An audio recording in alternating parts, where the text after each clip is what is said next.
No, I'm not surprised by the outcome.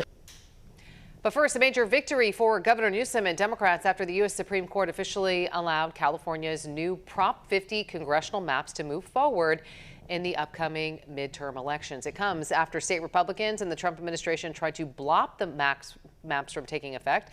Thanks for joining us tonight for Fox 40 News at 6. I'm Nikki Lorenzo. And I'm Eric Harriman. Fox 40 Capitol reporter Eitan Wallace has reaction tonight from the state capitol.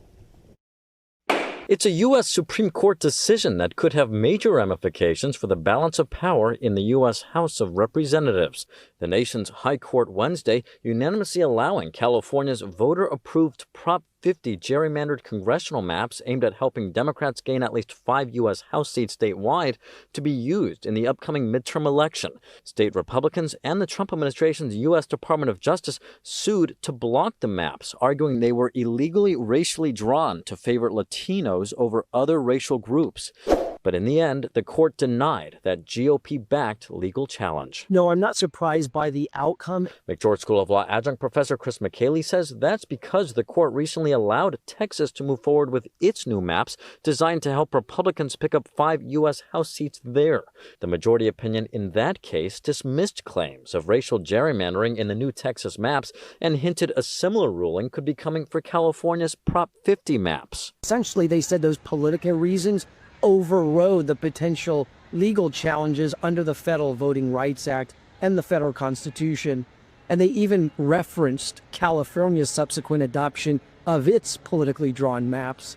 And so applying the same logic to both, it's not a surprising outcome. Governor Gavin Newsom's press office calling the decision a massive win for Californians. The governor writing this, quote, Donald Trump said he was entitled to 5 more congressional seats in Texas. He started this redistricting war. He lost, and he'll lose again in November.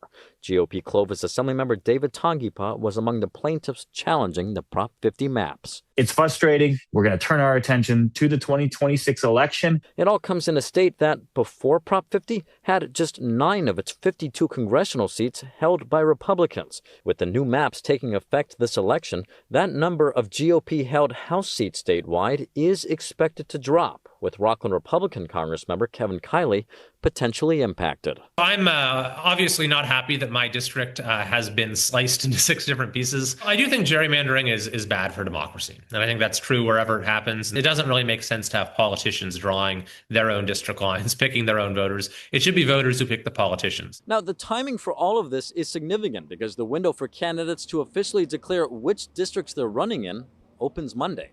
Reporting at the state capitol, covering local news that matters, Eitan Wallace, Fox 40 News.